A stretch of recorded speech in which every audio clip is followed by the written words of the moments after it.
Nessa aula eu vou mostrar para vocês a solução dos exercícios que nós deixamos na aula anterior, onde falamos sobre os tipos explícitos, implícitos e nuláveis.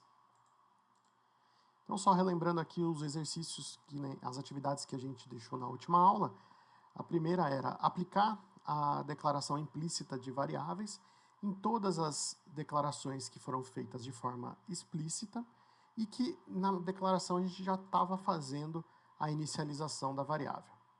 Então vamos começar por essa atividade. Eu vou pedir para vocês não mexerem no Hello World nem no Hello World Test, que nessas duas classes a gente está mais provando alguns conceitos, então é bom a gente manter da forma como foi feito originalmente. O que a gente realmente quer refatorar aqui são as classes cachorro e cachorro teste. Então vamos começar pelo cachorro. A gente não precisa mexer em nenhum atributo, nem nos métodos de atributo, porque neles não existe nenhuma declaração de variável, apenas os parâmetros. E os parâmetros sempre vão ser explícitos, tá? A gente nunca declara parâmetro de forma implícita, usando a palavra-chave var. Não há essa necessidade. O que a gente vai fazer é, nesse método latir, a gente já fez na aula passada, na verdade, né? Como exemplo, a gente já declarou ele de forma implícita aqui, a variável latidos, mas a gente pode fazer mais um refactoring aqui, que é na declaração da variável i do nosso for.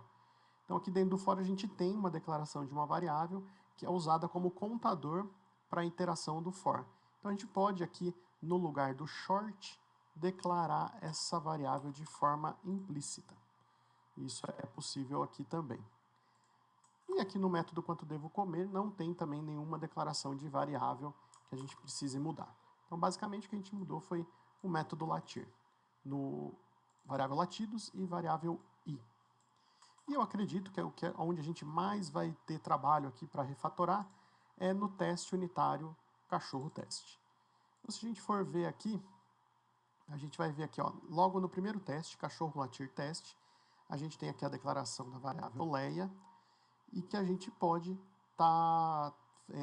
que está de forma explícita, a gente pode mudar para forma implícita. O próprio Visual Studio, se você der um Ctrl ponto, ele vai te dar essa dica aqui embaixo, ó. Use Implicit Type.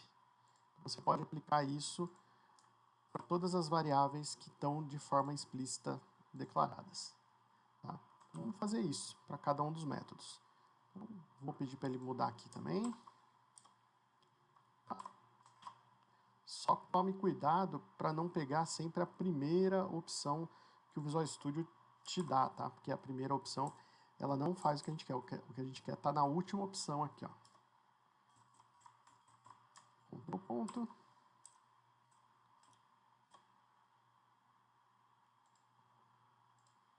E por aí vai. Ou se preferir, se você não quiser, talvez seja mais fácil a gente... Uma questão que a gente não viu na outra aula, né? Aqui é uma variável implícita e ela está sendo inicializada com o retorno do método. Mesmo assim, a gente consegue fazer isso de forma implícita, porque o compilador vai observar qual é o retorno do método para definir qual é o tipo da variável. Então aqui o quanto devo comer, o retorno dele é do tipo string, então é a partir daí que o compilador sabe que essa variável que foi declarada como implícita, que o tipo dela é string. A partir de um momento, você vai ver que o Visual Studio vai te dar algumas sugestões avançadas aqui, que é esse IntelliCode. Então, ele percebe o seguinte, como você fez algumas alterações muito parecidas, ele te sugere fazer a mesma alteração nesse método aqui. Então, veja que ele fala o seguinte, ó, que ele vai aplicar a seguinte sugestão, ele vai trocar o cachorro para var, vai aplicar o uso de variável implícita na variável Yuri, que é o cachorro, e na variável quanto devo comer, que está logo abaixo. Tá? Por quê? Porque ele percebeu, nas últimas versões do Visual Studio, ele faz uma análise das alterações que você está fazendo no seu código para tentar prever quais alterações que você vai fazer a seguir e te dá essas sugestões para você. Tem que tomar muito cuidado com isso, nem sempre ele acerta naquilo que a gente quer, mas nesse caso em específico, ele tá certo. A gente quer justamente fazer essa alteração. Veja que deu certo aqui. Vamos fazer aqui, nem sempre ele vai estar te sugerindo, tá? Nem sempre ele vai acertar essas sugestões, vai depender muito do padrão dos métodos que você está alterando.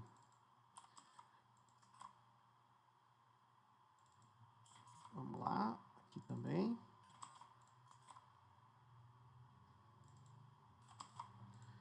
Mais um método. A gente tem bastante método de teste. Então, basta fazer essas alterações. Estamos acabando. Ó, aqui ele conseguiu identificar esse padrão de novo. Então, vamos pedir para ele aplicar aqui. Estava assim, né? Aqui de novo.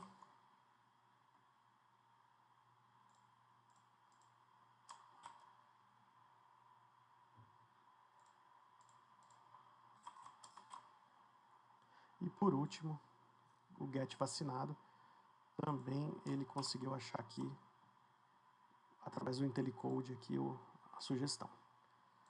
Tudo bem. Com isso a gente fez a primeira atividade, acho que é uma boa prática a gente agora rodar todos os testes novamente. A gente fez modificações em vários deles, só para garantir que a gente não fez nenhuma alteração indevida e não quebrou nada no nosso código. Tá aí, nossos testes todos rodando.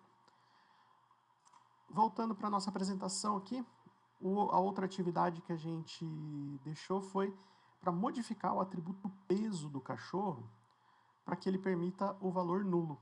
Tá? Então vamos voltar lá no cachorro e acho que vale a pena a gente criar um teste unitário para esse caso. A gente tem aqui, eu vou minimizar todos os meus métodos, é Ctrl+MO, para ficar fácil eu achar aqui o método que eu quero. E a gente tem um método que testa o peso, e o peso ele já tem uma regra de negócio específica, que é não permitir que ele seja negativo. De qualquer forma, eu vou copiar o teste principal aqui, o setGetPeso, e eu vou mudar o nome dele aqui, cachorro, peso, deve, né, na verdade, deve aceitar nulo. Isso significa que eu posso, ele tem que permitir eu passar nulo aqui no método setPeso, e que na hora que eu for verificar aqui o seu tipo, ele tem que ser nulo nesse caso.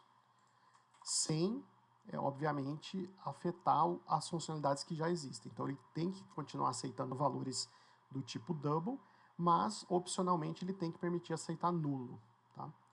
Se você observar, ele tem um erro de compilação aqui, porque o método setPeso não aceita nulo, ele aceita um double. Se eu pedir para o Visual Studio me ajudar com isso, infelizmente ele não vai entender o que eu quero e ele vai sugerir para criar um novo método. Não é isso que eu quero. Então eu vou dar um F12 para navegar lá no método.